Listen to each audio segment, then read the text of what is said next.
आसामनिफ्राय नोंसोर सायख'नानै लाबोनो हाबाय नाथाय इमप्लिमेन्ट खालामनायाव मानि थाखाय नोंसोर फावसोना बे बाराव जुदि खौसे जाया जोंनि 6 शिड्यूल मोनखानाय गोहोआ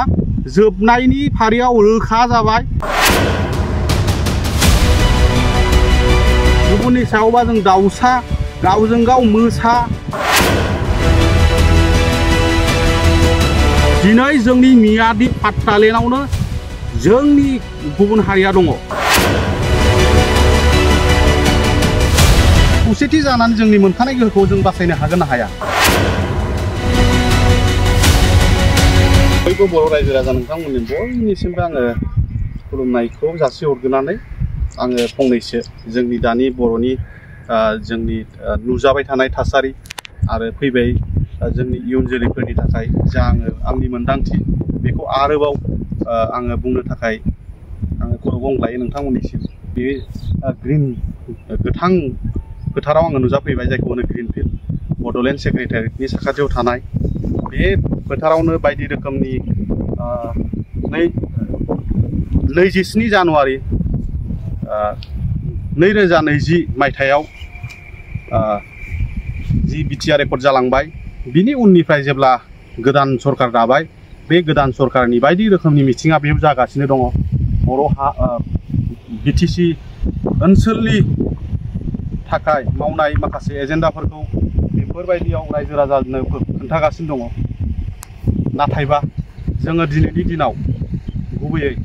मा मोनदों आरो मा मोननो थांगासिनो दङ आङो बेखौ फंनैसो बुंनो थाखाय आङो आवगायबाय जे आं गुबै बुंनो सानदों दानि जि थासारि जि बिटिसि मोनखानाय गोहो बे गोहो गोमानो थांनायनि जि अबस्थाखौ नुनानै दिनैहाय आङो ससियेल मिडियायाव नुबाय थादों जे खौसेथि जानांगौ मोननै रिजनेल पलिटिकेल पार्टिया खौसे जानानै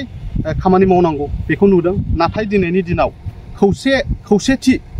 खौसेथिनि मुं लानानै खौसेथिया गमामायै जागोन ना जाया खौसेथि जानानै जोंनि मोनखानाय गोहोखौ जों बासायनो हागोन ना हाया जुदि खौसे जाया बर'फ्रा आरो खौसेथिनि मुं लानानैल' जुदि राजखान्थि गावबा गावनि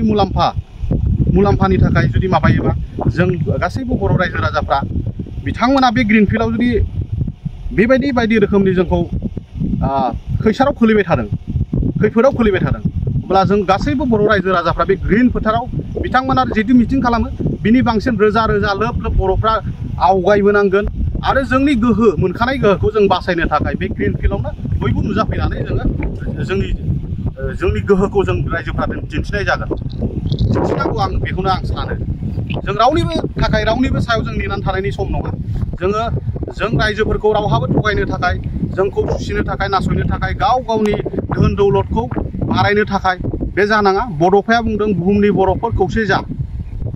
बुहुमनि बर'फोर खौसे जा बड'फायानो खौसेथिनि मोन्थोरखौबो लांखादों बे हिसाबै फैयै 2003 मायथाइसिम जोंहा बड'लेण्ड टेरिटरियेल काउन्सिल आरो 6 शिड्यूल जोङो भारतनि संबिधान मथे जोङो मोननो हादों आरो आं बुंगोन दिनैनि दिनाव सोरबायदिया खौसे जानांगौ जों गासै बर' रायजो राजा आइ आफा बिदा फंबाय जोङो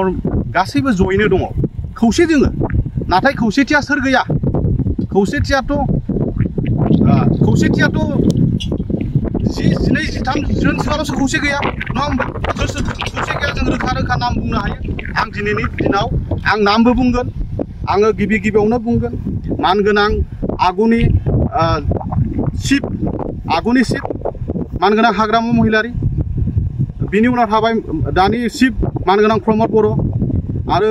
आं बुंगोन सानै MP थाबाय मानगोनां रोनगोरा नार्जारि मानगोनां जयन्त बसुमतारी बिनि उनाव थाबाय आसामनि स्पिकार मानगोनां बिश्वजित दैमारि आरो बिनि उनाव माखासे मानि थाबाय आरो आगुनि डिपुटि चिफ आरो केबिनेट मिनिस्टार चन्द्रन ब्रह्म रावबो मालाय नङा गासैबो आरो MLA माखासे थाबाय माखासे मानि मानगोनां MLAफोर थाबाय MCLAफोर थाबाय EMफोर थाबाय बर'नि EMफोर नोंसोरो बे बाराव जुदि खौसे जाया जोंनि 6 शिड्यूल मोनखानाय गोहोआ जोबनायनि फारियाव रोखा जाबाय मानो होनबा जोङो सिक्स सिडिउलखौ बासायनांगौबा जोंहा गोबां मावनो गोनां दङ जोंना स्ट्राक्चारल'सो जादों माखासेया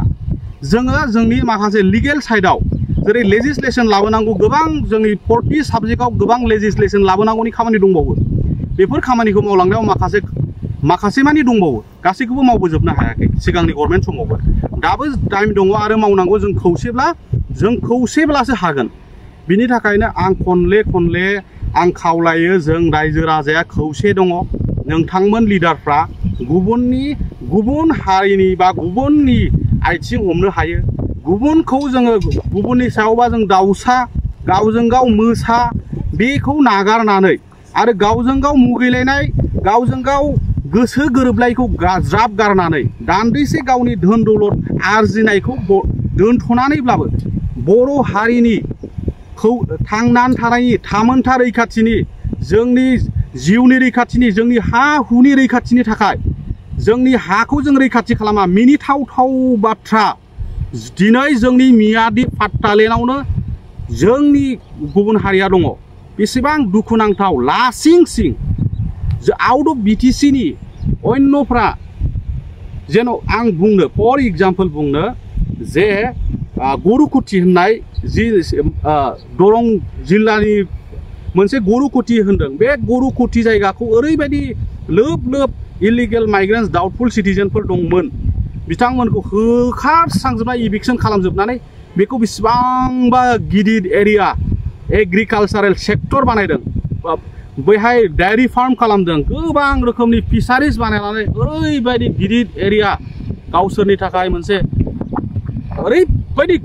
गिदिर एरिया जेरावनाखि बिसोर बानायनानै लालायदों नोंथांमोना थांबा नुगोन आरो ओरैबायदि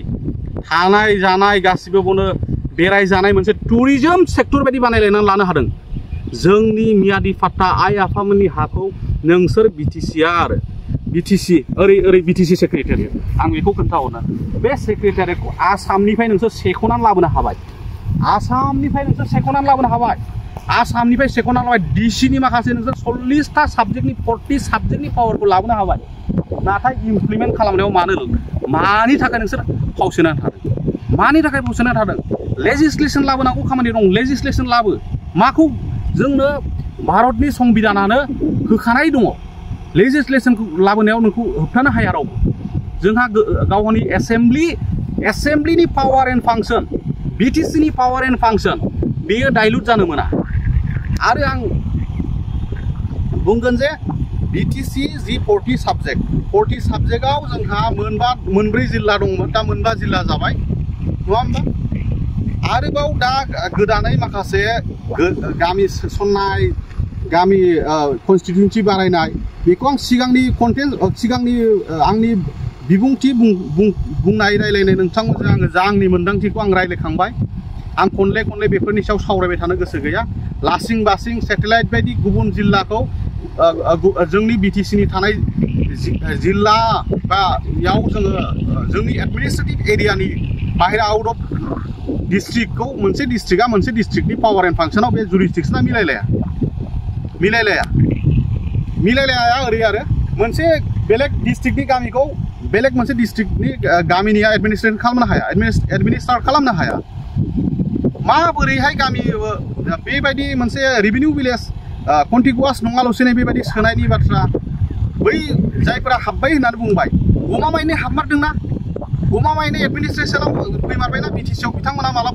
माबाफोर BTC निफ्राय माबा हैफेरबायना बेखौ आं दा